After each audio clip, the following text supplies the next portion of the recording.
Halo guys, balik lagi ke channel Dear Tokyo. Kali ini aku bakal bahas film yang semoga aja mudah-mudahan kalian suka. Sebelum masuk ke filmnya, aku berharap dukungan dari teman-teman untuk membangun channel ini dengan cara like dan subscribe. Karena tanpa dukungan kalian, aku cuma seorang badut. Oke, tanpa berlama-lama, kita langsung gas aja ke filmnya. VIP adalah film Korea tahun 2017 yang mengisahkan tentang sekelompok orang yang berusaha menangkap seorang pembunuh berantai yang diperlakukan secara VIP. Cerita bermula di tahun 2013 yang mana seorang pria bernama Jae-hyuk melakukan penerbangan menuju Hong Kong. Dan setibanya di sana, Jae-hyuk langsung dijemput bawahannya. Tapi Jae-hyuk memilih pergi sendiri karena ingin menemui seseorang. Nah, seseorang yang ditemui Jae-hyuk rupanya seorang agen CIA bernama Paul. Paul mengajak Jae-hyuk bertemu karena ingin memberikan sebuah misi. Alasan Paul minta bantuan Jae-hyuk sebab orang-orang di Beijing sudah lepas tangan dan tidak mau membantu. Paul lalu memberikan Jae-hyuk sejumlah uang dan menjelaskan misi yang harus Jae-hyuk jalani. Jae-hyuk diminta masuk ke apartemen untuk membawa seseorang dan memasukkannya ke mobil. Di dalam apartemen tersebut ada 9 orang penjaga. Paul percaya Jae-hyuk bisa menyelesaikan semuanya dalam 15 menit. Jae-hyuk pun mengambil uang itu sambil mencela Paul. Setelah itu, Jae-hyuk langsung menjalankan aksinya masuk ke apartemen dan dengan cepat berhasil menghabisi para penjaga. Oke, mungkin kalian masih bingung dan bertanya-tanya, sebenarnya apa alasan Jae-hyuk menjalankan aksi itu? Nah, biar gak bingung, kita coba mundurin alur kisahnya. Jadi, 5 tahun yang lalu di Korea Utara, seorang gadis sekolah yang berjalan seorang diri tiba-tiba diculik oleh 3 orang pria. Salah satu pria itu bernama Gwang Il, seorang putra dari jenderal petinggi Korea Utara. Di tempat lain, seorang kapten tim polisi Korea Utara datang ke sebuah rumah yang dimana telah terjadi pembantaian satu keluarga di rumah tersebut. Kapten tim polisi Korea Utara yang bernama Dae-bum lalu mengecek jasad para korban hingga menemukan bekas peluru. Dae-bum yang kesal jadi langsung menghajar bawahannya karena membiarkan senjata api masuk ke wilayah mereka. Dae-bum lalu menyusuri sekitar hingga ia dibuat murka saat melihat anak kecil di keluarga itu ikut dibantai juga. Dae-bum lalu memberikan laporan foto-foto korban ke seniornya. Dae-bum sudah tahu siapa pelakunya dan ingin menangkapnya. Tapi si senior malah minta Dae-bum membebaskan si pelaku. Dae-bum tidak habis pikir dengan seniornya yang berkata seperti itu. Tapi si senior memaksa Dae-bum untuk menurut. Si senior minta Dae-bum tidak masuk ke ranah kasus tersebut sebab itu bukan tugasnya.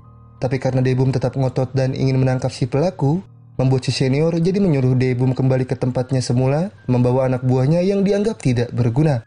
Dan tanpa ragu, Dae-bum pun langsung mengembalikan pistol dan kartu namanya kemudian pergi. Sementara si gadis yang sebelumnya diculik, kini sudah dalam keadaan tanpa busana dan babak belur, karena disiksa oleh teman-temannya Gwang Il. Mereka memotret si gadis yang tersiksa dan sangat menikmati penyiksaan itu. Bahkan dengan bangganya, mereka memperlihatkan foto keluarga si gadis yang sebelumnya mereka bantai. Si gadis tentu sangat terpukul dan makin menderita. Hingga setelah itu, Gwang Il yang sebagai bos dari mereka pun mendekat dan langsung mengeksekusinya. Si gadis pun meninggal. Dan 3 tahun kemudian, di Korea Selatan, sebuah jasad wanita telah ditemukan. Seorang detektif bengal bernama Detektif C sudah sangat hafal. Pelakunya adalah Gwang Il dan teman-temannya. Detektif C pun membiarkan polisi lain yang menyelidiki TKP, sementara dirinya mengajak rekannya pergi. Nah, ternyata pembunuhan tersebut bukan yang pertama kali. Media Korea Selatan memberitakan bahwa kasus tersebut adalah kasus pembunuhan berantai karena cara pelaku membunuh korban menggunakan metode yang sama. Dan seorang polisi yang bertanggung jawab menyelidiki kasus tersebut ditemukan meninggal karena bundir di dalam mobil. Detektif C pun bersiap mengikuti upacara pemakamannya. Tapi Detektif C jadi kepikiran perkataan pimpinannya yang menyebutkan kematian si polisi akan menjadi kehancuran kredibilitas mereka.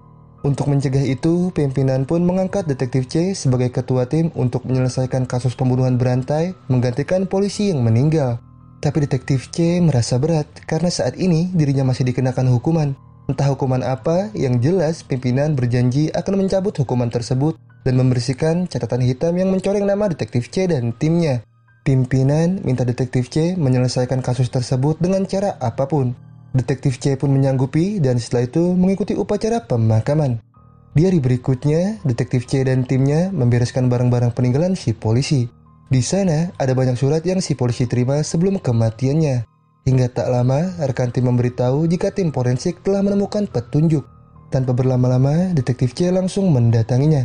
Saat tiba, dokter langsung memberitahu jika ia menemukan DNA pelaku yang sama pada alat vital korban sebelumnya dan saat ini. Namun, belum 100%. Detektif C yang sudah sangat yakin pelakunya ada Guang Il pun jadi memerintahkan timnya membawa laporan DNA Guang Il dan teman-temannya secara paksa. Tapi rekan tim malah menyarankan cara lain. Karena jika dengan secara paksa, ia takut rumah sakit tidak akan mau bekerja sama karena mereka menggunakan cara ilegal. Tapi detektif C malah menghajar rekannya karena bawel. Detektif C tidak peduli dengan resikonya. Mau bagaimanapun caranya, yang penting mereka bisa memborgol Guang Il. Rekan-rekan tim pun menurut. Di tempat lain, Jae-hyuk cemas saat melihat berita jika polisi sedang berusaha memecahkan kasus pembunuhan berantai. Nah, Jae-hyuk ini adalah ketua tim dari Badan Intelijen Negara Korea Selatan yang rupanya ditugaskan untuk melindungi Guang Il demi kepentingan tertentu. Rekan Bin juga memberitahu Jae-hyuk jika Paul agen CIA yang juga mendapat tugas melindungi Guang Il mengabarkan jika polisi sudah melakukan penyelidikan besar-besaran untuk menangkap Guang Il dan teman-temannya.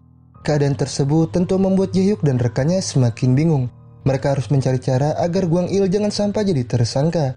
Karena jika itu terjadi, mereka akan mendapat masalah karena merekalah yang membawa Guang Il dan teman-temannya ke Korea Selatan. Jae-hyuk heran mengapa Guang Il sampai sebrutal itu, padahal sudah ada orang-orang yang mengawasi mereka. Si rekan menjelaskan pengawasan yang diberikan ke Guang Il tidak terlalu ketat, karena pengawas tim mereka dan tim Paul sering mendapat insiden. Untuk menyelesaikan semuanya, si rekan sudah mengirim tim untuk mengamankan Guang Il. Jae-hyuk pun segera menuju lokasi, tapi tak lama Jae-hyuk mendapat kabar dari timnya jika polisi juga sedang menuju lokasi yang sama untuk menangkap Guang Il. Jae-hyuk jadi langsung tancap gas dan memerintahkan timnya untuk mendahului polisi. Sementara detektif C menemui jaksa kenalannya untuk meminta surat penangkapan Guang Il. Si jaksa agak khawatir karena lawan mereka adalah tamu VIP dari Korea Utara. Tapi detektif C tidak takut untuk melawan mereka sekalipun harus mengorbankan posisinya. Detektif C yakin akan menangkap Guang Il. Si jaksa pun menyemangatinya sekaligus mengakhiri pertemuan. Balik ke Jae-hyuk, ia sudah tiba di hunian Guang Il yang sudah dikerumuni polisi. Timnya yang ada di sana juga langsung memberinya jalan. Sampai ketika masuk, Jae-hyuk dibuat tidak habis pikir melihat Guang Il yang bisa-bisanya masih santai. Jae-hyuk pun langsung menangkap Guang Il atas pelanggaran Undang-Undang Keamanan Negara. Tapi detektif C datang menghentikan hal itu. Detektif C memperkenalkan diri dan menunjukkan surat penangkapan Guang Il sebagai tersangka kasus pembunuhan berantai. Jae-hyuk pun tidak berkutik dan terpaksa menyerahkan Guang Il ke detektif C. Setelah itu, Jae-hyuk menghubungi rekannya karena rencana mereka digagalkan oleh detektif C. Sambil mencari tahu siapa detektif C, Jae-hyuk minta rekannya untuk menghentikan detektif C dengan cara apapun sebelum detektif C mengekspos kasus tersebut ke media. Jae-hyuk lalu minta rekan tim lainnya mengirim pengacara untuk Guang Il agar mereka bisa mengulur waktu. Setelah itu, minta semua CCTV di hunian Guang Il diambil sebelum didahului oleh polisi. Jae-hyuk juga minta teman-temannya Guang Il yang kabur diseret ke hadapannya. Semua tim pun langsung menjalankan perintah. Beralih ke sebuah tempat, dua temannya Guang Il diculik seseorang dan sudah dalam keadaan babak belur. Satu dihabisi dan satunya lagi dibiarkan hidup. Sedangkan detektif C kini menginterogasi Guang Il yang ditemani pengacaranya. Pengacara menjelaskan alibi Guang Il pada saat polisi menemukan DNA Guang Il di alat vital korban wanita. Saat itu, Guang Il sedang berada di luar kota. Pengacara menunjukkan bukti, tapi detektif C tetap minta penjelasan Guang Il mengapa DNA-nya bisa ada di alat vital korban. Guang Il pun bersuara jika ia memiliki kebun timun dan terong. Guang Il memberi bukti jika ia sering membagikan timun dan terongnya ke kenalan dan tetangganya. Jadi itulah alasan DNA Guang Il bisa ada pada alat vital korban wanita. Jika bukti seperti itu masih ingin diperiksa, pengacara menganggap detektif C keterlaluan. Tapi detektif C tetap ingin memeriksa agar semuanya bisa ketahuan. Dan karena bukti Guang Il bersalah masih samar, pengacara pun izin ke detektif C agar mereka diizinkan pulang. Mereka akan memberitahu bukti lebih konkret lagi. Detektif C pun mengizinkan dan ingin pergi. Tapi rasa jengkel detektif C ke Guang Il tidak bisa dipungkiri. Saat melihat Guang Il masih bisa senyum-senyum, detektif C menahan kesal sambil mempersilahkan Guang Il untuk tersenyum sepuas-puasnya. Detektif C merasa dipermainkan karena padahal dirinya hanya menemukan DNA Guang Il, tapi Guang Il malah membahas terong. Guang Il pun tetap tersenyum dan tidak menanggapi. Detektif C yang masih jengkel jadi memerintahkan rekan timnya untuk menggeledah rumah Guang Il dan rumah pengacaranya. Rekan tim awalnya menganggap hal itu kelewatan, tapi daripada harus diajar lagi, si rekan pun jadi menurutinya. Dan ketika jam makan siang tiba, seorang kurir datang membagikan makanan ke anggota polisi sambil melihat-lihat sekitar. Tak lama, rekan detektif C juga tiba dan sudah membawa VCR CCTV dari sekitar hunian Guang Il. Detektif C pun memerintahkan seluruh timnya untuk memeriksa semuanya secara detail. Dan pekerjaan mereka itu ternyata dipantau Jae-hyuk berkat kurir makanan sebelumnya yang berhasil membajak monitor dan CCTV. Tim detektif C pun terus bekerja untuk mencari petunjuk. Meski lelah, tapi hari demi hari terus mereka lalui. Sampai akhirnya satu persatu menemukan petunjuk yang akhirnya akan bisa mematahkan alibinya Guang Il. Di sisi lain, satu temannya Guang Il yang masih hidup dibebaskan. Hingga berita itu sampai ke Jae-hyuk. Jae-hyuk pun langsung memerintahkan timnya untuk membawa temannya Guang Il. Setelah itu, Jae-hyuk dipanggil Senior Bin. Senior Bin menegurnya soal kekacauan yang dibuat oleh Guang Il. Senior Bin ingin tahu apa yang Jae-hyuk dan Paul rencanakan. Apa karena ingin mendapatkan sesuatu dari Guang Il yang seorang anak jenderal petinggi?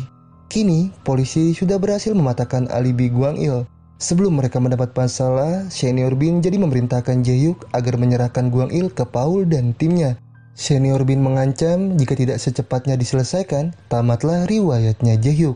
Jae-hyuk pun menuruti dan langsung menemui pimpinannya Detektif C. Si pimpinan pun sudah mengetahui maksud kedatangan Jae-hyuk menemuinya. Si pimpinan sudah menjelaskan semuanya ke atasannya Jae-hyuk jika ia tidak bisa menghentikan situasi untuk membiarkan psikopat seperti Guang Il. Tapi sebenarnya Jae-hyuk tidak minta si pimpinan untuk menghentikan semuanya. Jae-hyuk hanya ingin tukar kepala karena ia sudah memiliki seorang tersangka untuk menggantikan Guang Il. Nah, orang yang dimaksud adalah temannya Guang Il sendiri. Temannya Guang Il pun dibawa secara paksa.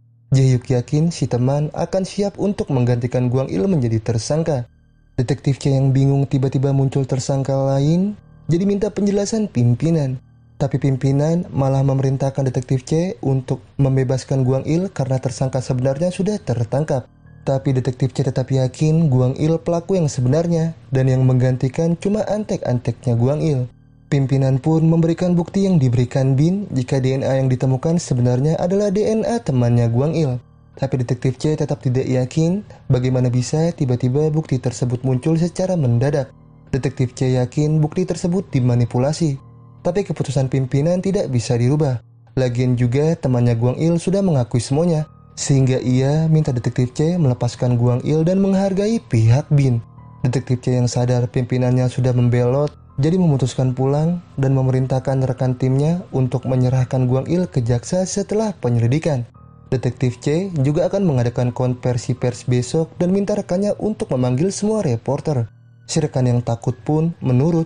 Setibanya di hunian, Detektif C langsung mengambil stick baseball saat menyadari ada orang lain di huniannya yang ternyata orang tersebut adalah Dae-bum. Detektif C tidak kenal siapa Dae-bum dan Dae-bum langsung menjelaskan dirinya berasal dari utara. Detektif C pun tahu maksud kedatangan Dae-bum karena terkait dengan Guang Il. Dae-bum lalu menjelaskan sambil menunjukkan foto kebrutalan Guang Il yang telah membantai 12 orang di Korea Utara. Di antara korbannya adalah satu keluarga. Dan tujuan perjalanan jauh yang Dae-bum tempuh menuju Korea Selatan, semua itu hanya demi menangkap iblis pembunuh seperti Guang Il. Tapi tak lama, Detektif C dihubungi rekan timnya yang membuatnya langsung datang ke kantor polisi. Saat tiba, Detektif C sangat kesal karena Guang Il dibebaskan dan diambil alih oleh pihaknya Jae-hyuk. Detektif C tidak terima, tapi rekan timnya minta Detektif C untuk mengalah karena mereka harus menuruti perintah pimpinan. Guang Il yang melihat itu pun tersenyum, yang membuat amarah Detektif C makin memuncak dan ingin menghajarnya. Tapi Guang Il sama sekali tidak panik dan malah menganggap Detektif C lucu. Guang Il makin memancing amarah Detektif C dengan menjelaskan suara favoritnya adalah suara rintihan wanita di detik-detik menjelang ajalnya. Tapi yang lebih Guang Il nikmati adalah suara rintihan dari rekannya Detektif C yang meninggal karena bundir. Detektif C yang habis sabarnya pun langsung menghajar Guang Il dan ingin membunuhnya. Tapi sayang ditahan rekan timnya. Guang Il sama sekali tidak takut dan malah bersedia dibunuh jika memang Detektif C bisa. Hingga saat reporter berdatangan, timnya Jae-hyuk langsung membawa Guang Il pergi. Di hari berikutnya, Detektif C ditegur pimpinan karena pemukulan yang dilakukan Detektif C terhadap Guang Il rupanya masuk berita. Gara-gara ulah Detektif C yang mencoreng nama polisi, Detektif C harus diskorsing. Si pimpinan memperingati Detektif C, tapi Detektif C tidak mau dengar lagi dan memilih meluapkan emosinya dengan merusak ruangan kerjanya. Detektif C pun ingat kebenaran perkataan Dae-bum sebelumnya yang menyebut Korea Selatan tidak akan bisa menangani Guang Il selama masih ada pihak Amerika. Dulu Dae-bum di Korea Utara juga berusaha menangkap Guang Il, namun ia dan temannya malah dihentikan. Setelah itu mereka dibantai karena pimpinan mereka adalah tangan kanan ayahnya Guang Il.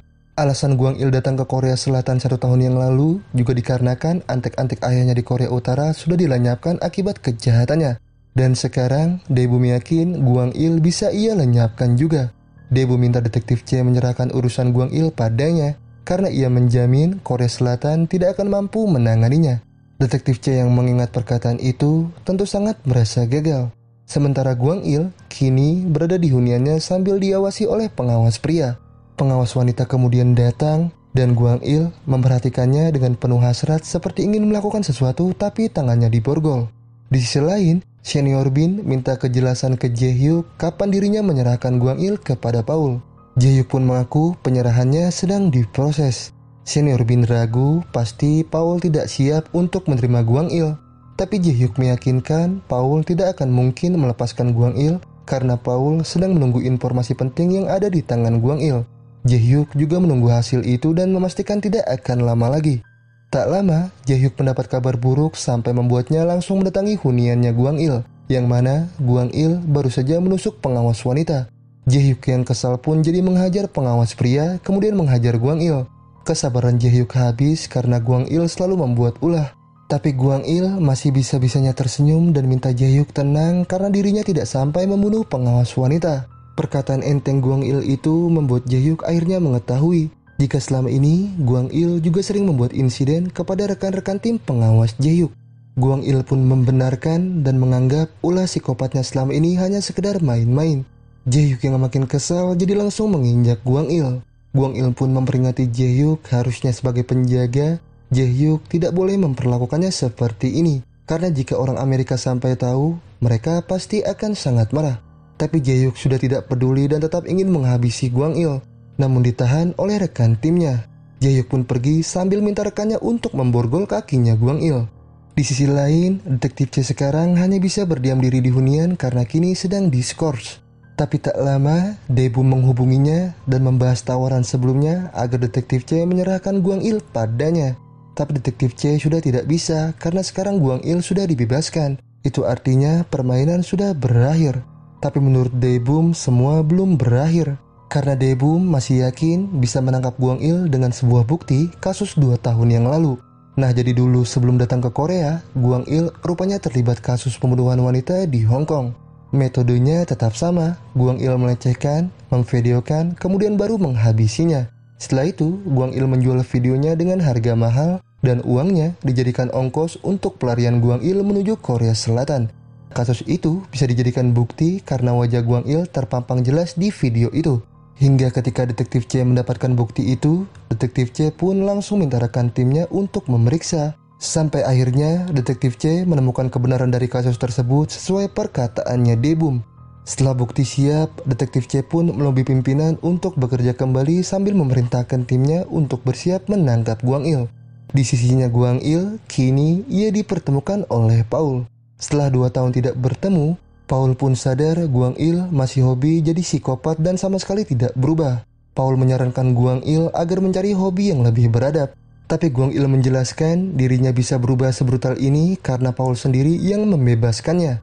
Paul pun tidak peduli dengan apa yang Guang Il lakukan di Korea Selatan. Paul tidak mau basa-basi lagi dan Paul ingin Guang Il menjelaskan nilai berharga apa yang sebenarnya Guang Il miliki sampai membuat mereka harus melindungi Guang Il. Paul sebenarnya ragu dengan Guang Il karena ia sudah meninjau selama 2 tahun tapi tidak mendapatkan apapun dari Guang Il. Tapi Guang Il malah bertanya balik mengapa dirinya dipindahkan dari Hong Kong. Paul pun menjelaskan Guang Il dipindahkan alasannya karena rekening bank yang dikelola oleh ayahnya Guang Il di Cina. Mereka berasumsi informasi rekening tersebut sudah diberikan kepada Guang Il pada saat Guang Il meninggalkan Korea Utara. Tapi ketika mereka mencarinya, Mereka hanya menemukan uang receh. Hal itu membuat Paul jadi berpikir jika Guang Il memang sama sekali tidak tahu apa-apa tentang rekening tersebut. Guang Il yang diragukan pun tersenyum, lalu menjelaskan tentang kisah ayahnya yang tidak bisa dibunuh oleh Korea Utara, padahal mereka sudah merampas semua miliknya. Alasannya karena ayahnya Guang Il sangat pintar, tapi kepintaran Guang Il melebihi ayahnya. Guang Il pun minta Paul tidak khawatir karena semua informasi rekening bank yang Paul inginkan, semua itu tercatat di kepalanya. Paul yang mendengar itu jadi tidak ragu lagi dan mengajak Guang Il membicarakan semuanya di tempat mereka. Tapi Guang Il minta dilepaskan borgolnya agar mereka bisa bicara lebih serius. Paul pun setuju, tapi detektif C bersama timnya sudah datang dan langsung menghadang mereka. Detektif C membawa surat penangkapan sekaligus memutar bukti sebuah video bejatnya Guang Il yang membuat Jae-hyuk dan yang lainnya tidak lagi bisa berkutik. Detektif C langsung memborgol Guang Il sambil minta Guang Il tersenyum. Tapi kali itu Guang Il sudah tak lagi menunjukkan senyumnya. Guang Il pun dibawa, tapi sebelum itu Detektif C membongkar rahasianya Guang Il. Mengapa Guang Il bisa sangat kejam saat menyiksa para wanita?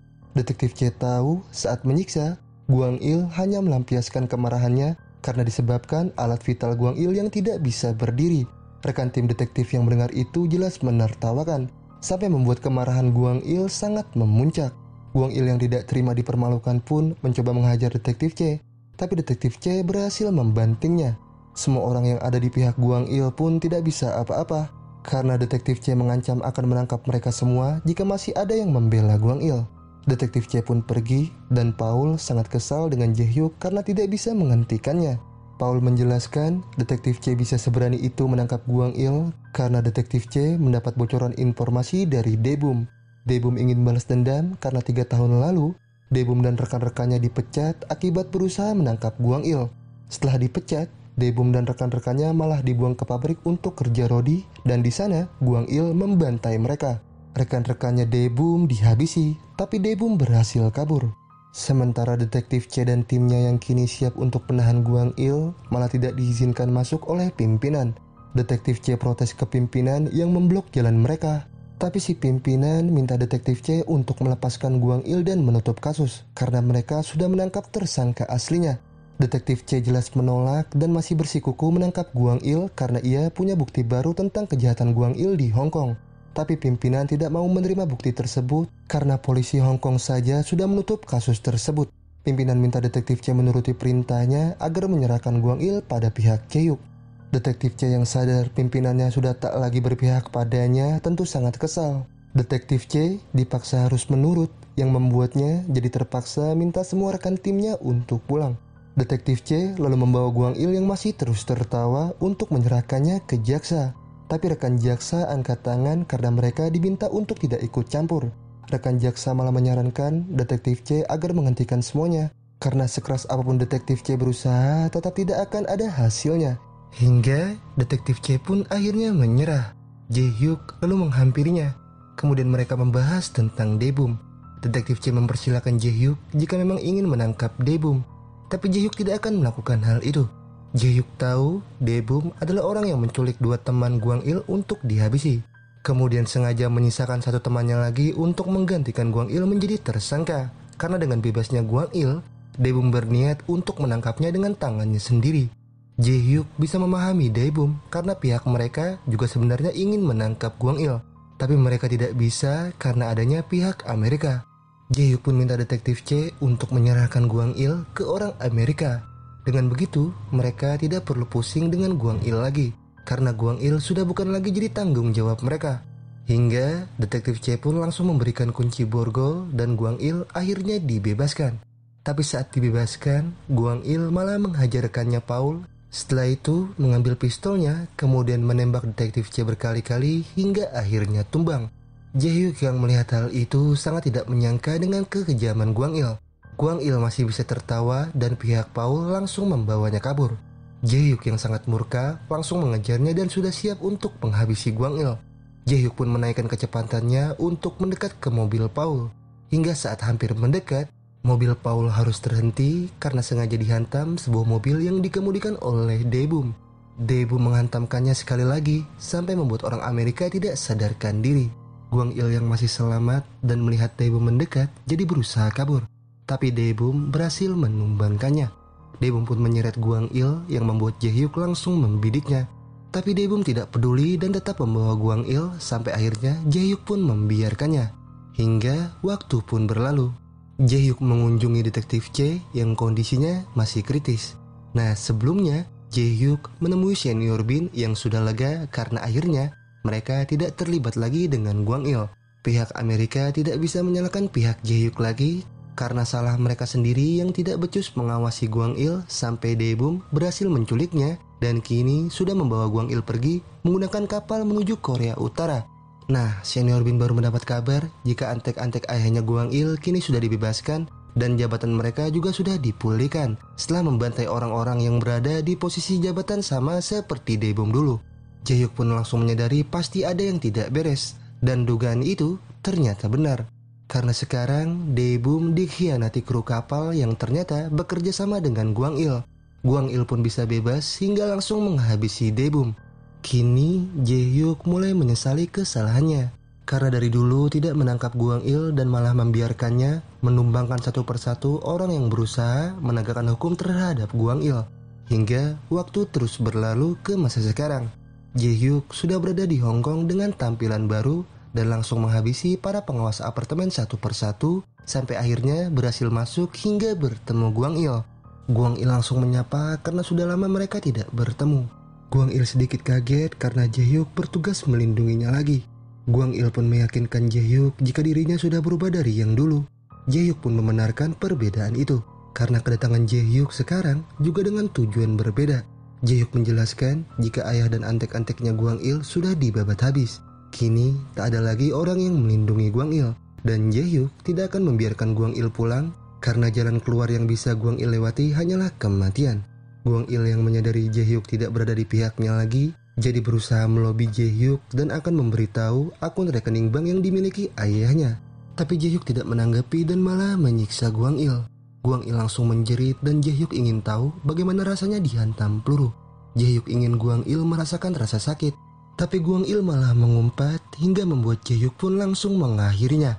Jaehyuk langsung mengambil pisau lalu mendekat ke Guang Il lagi. Kemudian setelah itu membawa tas dan memberikannya ke Paul.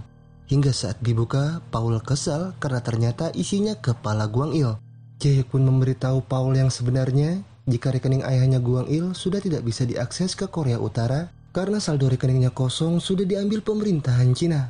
Paul yang mendengar itu sangat terguncang karena rupanya selama ini ditipu oleh Guang Il. Jaehyuk pun menyebut Paul bodoh. Jaehyuk tidak akan mau membantu lagi sekaligus mengakhiri kerja sama mereka. Jaehyuk mengancam jika suatu saat Paul muncul di hadapannya lagi, Jaehyuk berjanji akan mematahkan lehernya. Jaehyuk pun pergi sambil mengacungkan jari tengah. Kejahatan pun akhirnya usai. Jaehyuk sudah berhasil membuat Guang Il membayar dosanya. Tapi meskipun begitu, para korban tetap tidak bisa kembali seperti semula. Jaehyuk pun sangat menyesali semuanya. Mungkin beda cerita dan keadaan bisa berubah andai saja hukum tidak tumpul ke atas dan tidak tajam ke bawah. Cerita kemudian berakhir. Dan itulah seluruh alur cerita film VIP 2017. Terima kasih buat yang sudah menonton. Mohon maaf jika ada kesalahan dan kekurangan dalam video ini. Terima kasih, see you next video.